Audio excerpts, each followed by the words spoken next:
Alexa Bjornson's life was defined by routine, built around her 7-year-old autistic son, Landon. Landon loved dinosaurs, arranging them meticulously. Loud noises and sudden changes were difficult for him. Alexa, a single mom and graphic designer, navigated this with quiet strength and love. Their bond was built on patience and understanding. Before Landon's dad, Mark, moved to Portland, they were a close trio. The separation impacted Landon. "Breakfast, Landon," Alexa would say, knowing the precise placement of his blue bowl and special cereal were essential. Then, an email arrived. Mark was hospitalized in Portland and needed Landon. Landon had never flown alone. The thought terrified Alexa. What if he had a meltdown? "Daddy needs you," she told Landon, trying to sound reassuring. "It'll be an adventure." Preparing, she booked an early flight, packed his carry-on with familiar comforts, blanket, headphones, snacks, dinosaurs, and created picture cards showing the flight steps. Late at night, Alexa had an idea, a note for Landon's seatmate. She sat, struggling to write. "My son, Landon, is autistic," she finally wrote, explaining his anxieties and apologizing for any disruption. She added $10, a plea for understanding, though she worried it might seem insulting. She folded it, placing it in his backpack, whispering a prayer for kindness. At the airport, the noise and crowds were overwhelming. Landon clung to her. Security was difficult.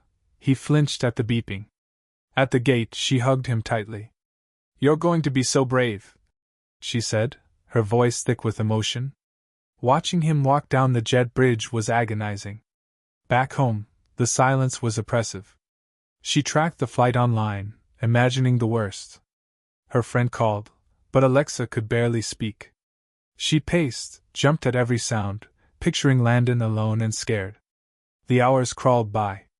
Ben Pedraza, a child psychologist specializing in autism, was on his way to a conference.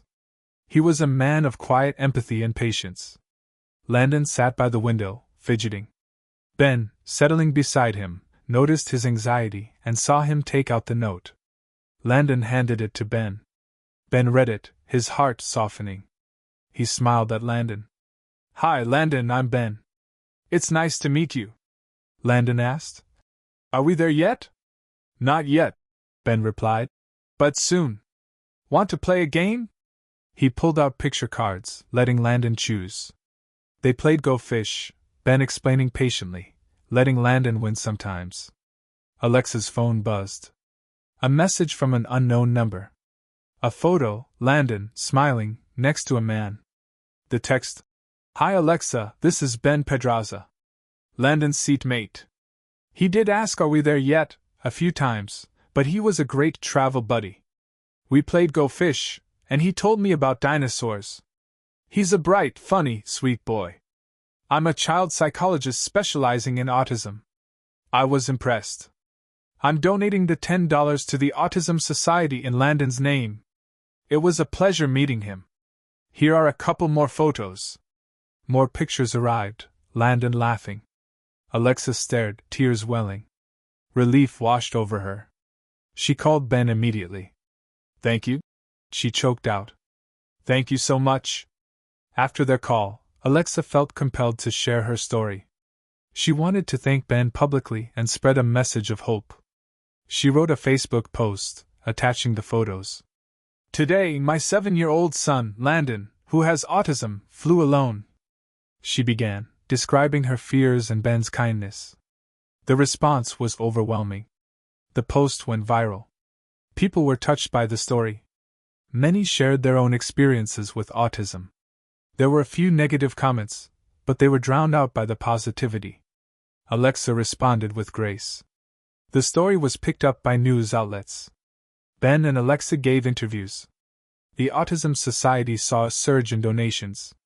Parents of autistic children reached out to Alexa, finding solidarity. Individuals on the spectrum thanked Ben. The story sparked conversations about empathy and acceptance. Ben and Alexa stayed in touch. Landon and Ben became pen pals, exchanging drawings and having video calls. A year later, Alexa and Landon flew to visit Ben. Landon, now 8, still carried his dinosaur backpack but walked with more confidence. At the gate, he saw a boy looking anxious and offered him a dinosaur. "It's okay to be scared," Landon said, echoing Ben's words. "Airplanes are loud, but kind of cool." Alexa watched, her heart full. Ben's kindness had a ripple effect, shaping Landon's understanding of the world and his capacity for empathy. The future was uncertain, but in that moment Alexa felt hope. Kindness, she realized, was a continuous journey, a sky full of interconnected stars. Where is humanity heading? Will we choose kindness? These questions linger. The answer, she believed, lay in our everyday choices, in how we treat each other, in how we see the world. The small act of kindness had bloomed into something bigger. It showed the importance of understanding, acceptance, and empathy. It showed that, sometimes, the smallest actions can have the biggest impact. It reminded everyone that a little bit of kindness can go a long way, and create a world where everyone feels safe, accepted, and loved. It started with a note, a flight and a leap of faith, and it ended up touching millions.